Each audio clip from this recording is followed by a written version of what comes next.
Hello, my name is John Hughes, and welcome to Behind the Message. I'm joined today by our teaching pastor, Tammy Melchine, and we're in week 2 of our series, What We're Really Against, and we're talking about loneliness today, and loneliness and hospitality, and I'm so glad community. Community. So glad that you're here, and I love the talk for today. As a small group director, this is like right up my alley. Your passion. Yes. So one of the things I think we could start with is just to reemphasize hospitality. You know, sometimes in the church world, we think of hospitality as the coffee or the donuts or whatever. Yeah, because sometimes we call that our hospitality team. Right. Which I think that's a form of hospitality. But how would you distinguish that? Those dimensions of hospitality from like what you were talking about in the message. Yeah.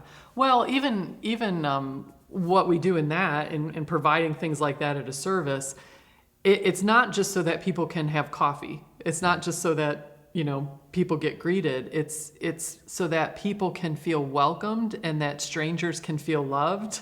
And so, when we talk about the practice of hospitality, I think in the talk I talked about how it's actually kind of loving strangers into family. Yeah. And so even when we talk about that thing we call the ministry of hospitality, it's still for that greater, bigger vision than just providing a warm beverage for people. If all it was about a cup of coffee or you could go to Starbucks and get greeted and get the cup of coffee. Yeah. But with hospitality, we're trying to accomplish a greater vision. Yeah. Yeah. Turning strangers into friends. Into friends, into family. Yeah. I'm just kind of curious, who would be somebody in your life that you saw that modeled this kind of hospitality really well? I think, honestly, even when they were new, I felt like our community pastor, Carrie Laddiser, when they were first here, they came during the pandemic. Yeah. And, for someone like me that lives alone, and it was some of that pandemic stretch was there were parts of it that were really nice. There were parts of it that were really hard. Yes. But, I feel like that's the way I got to know Carrie and her family is that, there were multiple times where she just said, hey, we're ordering something from such and such. You want to come hang out? Yeah. And just going and hanging out with their family. That was it was great. It was enjoyable for me. But it's usually the people that they don't make a big show of coming over. It's not anything elaborate. It's not it has to be gourmet food or anything like that. It's people that just invite you into their life. Yeah. I think are people that really get this concept of hospitality. It's kind of come join me in what we're already doing and you can be a part of it. Yeah. I really like the way that you said that. Come join me in what we're already doing. Right. Yeah. So it's not a big event that we're putting on. It's just we're inviting somebody into your life. Yes. And it occurs to me that one of the things that hospitality requires is actually a little bit of vulnerability. Oh, for sure. Yeah. You know what I mean? Yeah. Because I think we maybe want it to be oh, there's this party I'm going to put on, or we're going to have you over, and we want to get the house looking perfect. But hospitality is really to invite people into your real life. Your everyday, yeah.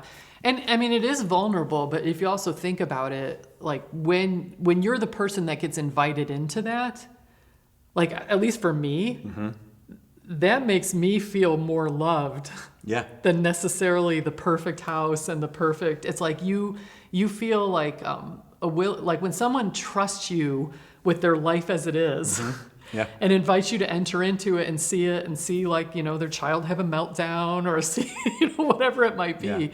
That's when you start to feel okay, I am more family. You're not putting on a show, you're not putting on the best effort for me. You're letting me just experience life with you. And I think it's actually in those spaces. If you think about the people that you've become really close friends with, it's the fact that you share those parts of life together that creates the intimacy. And so to welcome a stranger into your life in a meaningful way, it almost requires some of that vulnerability. Yeah. Because if it's all perfect and it's all neat and tidy, then I don't know. There's something about that isn't as real. It's not real, right? Yeah. Right. I think people will always admire us for our strengths, but they identify it with us in our weaknesses. Yes, correct. And I think that hospitality really just kind of helps model it, especially if, we're trying to maybe lead other people or influence other people for Jesus. Opening up our lives to them, helps people see like, oh, these people are Christ followers and they're real people. Yeah. I was wondering as you were delivering the message, what do you think are some of the obstacles for people? Like, why is it that we don't connect with people? And I know, like, if you look at the numbers, like statistically now versus like the 80s, loneliness has just gone like through the roof. What do you think some of those factors are? Maybe external or internal? Yeah, I think it's both. I mean, I think that busyness plays a big role in it, in that we sometimes don't leave the margin for it in our lives, and so then we all end up exhausted. Yeah. So I think there are some things like that, but I think sometimes it's also just like what you were saying. It's vulnerable to invite people into your life in that way, and I think sometimes we're afraid. We're afraid of inviting people, or we're afraid that, we kind of like say no for them, of like, well, why would they want to do that? Sure. Okay. Or why, that type of thing. But it also just really involves like an intentional commitment to create space for it in our lives. And I think a lot of us we've packed our lives with so much stuff, and then by the time we get home at night, like all we want to do is sit on the couch. Yeah. Even though a lot of times, even in that, if we'd invite other people to come sit on the couch and watch the show with us, we'd probably end the day feeling a lot more fulfilled. Yeah. So just sharing. Yeah, just sharing Everyday life. and inviting people that, I mean, again, as we talked about in the message, opening our eyes. Like, I mean, one of the things that struck me when we were doing some of the research for this was, that 61% of young adults feel serious loneliness. Yeah. And so, if you have young adults in your life, and you might think, well, why in the world would this 24-year-old want to come hang out with my, preschoolers? Well, they actually might. Yeah. Oh, And that actually might be the biggest impact on their life, for them to come over and have a barbecue in the backyard with your family. Yeah. I would say my impression of young adults are that there are some of the most willing people to engage in some kind of intergenerational relationships. Yeah. And so I think it's worth mentioning that, hey, just keep your eyes open, and it's okay to look outside of the demographic that you might normally. Yeah. Right. I mean, we tend to like sometimes gravitate to the people or family situations that are just like the one that we're in. Yeah. But, there are a lot of people out there that, don't maybe have those places of belonging yet, that might not fit into those categories, but that we not only could bless, but also could become an incredible blessing. Oh, yeah. The people that we invite into our lives, it's not just like a one-way street of us helping them. Yeah. It's like we'll find that, they've brought something to me or brought something to my family that I didn't even realize we were missing.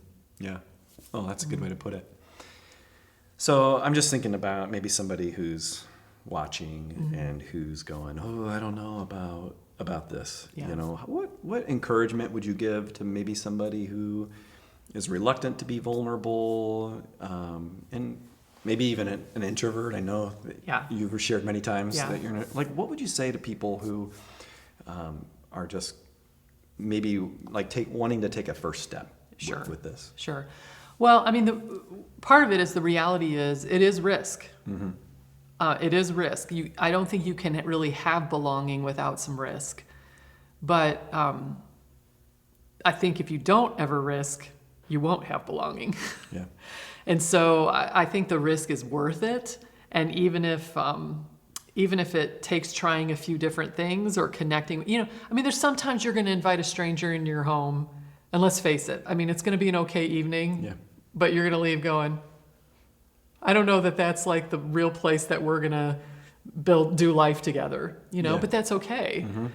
So, I think taking those risks, But I think it's one of the beautiful things about the church and why we talk about this message. I think the loneliness epidemic in our culture is just a huge opportunity for the church, because even as the atheist guy that I quoted, Sanderson Jones, like we are set up to get this right.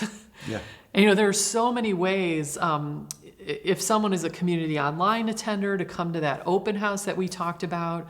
I mean, you are one of our leaders in our adult ministry, small group ministry. I mean, like, where else in the world can you go and there's these built-in communities that you can try? Yeah. And and you're going to be accepted, and you're going to be, nobody's going to be like, nope, you can't come. Right. And so, I mean, small groups are set up to meet this need for us. And again, maybe we try one group and it clicks right away and it's the right group. Maybe we try a group and we need to stick with it for a while and it becomes the right group, or maybe we need to try a different group. Yeah. But belonging is there, and as a church, we are set up for it. And so I think, every week here, we're always challenging people to take their next step towards that. And I think, my encouragement would be take the risk. Take the risk. Take the risk. Okay. I think that's a great encouragement and a great place to end. Thanks so much for joining me here today. Thank you, John. And for having this conversation. Thanks for tuning in to Behind the Message. You can find out all about community and ways you can get involved, and places where you can get connected to other people by visiting our website at communitychristian.info. Thanks for being here. We'll see you next time. Are my hands okay like this? Are you what? Are my hands okay like this? Like you're going to hold them like that the whole time? The whole time? Are you doing here's the church, here's the steeple? Here's Here's the church, here's the steeple. Here's the church. You here's look the very steeple. reclined in Open the doors chair. and See all the people. Yeah. Does he look very reclined in the He's chair? very reclined.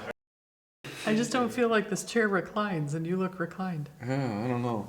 But it's a gift. It's just Okay. Just go with It it. is one of my spiritual gifts.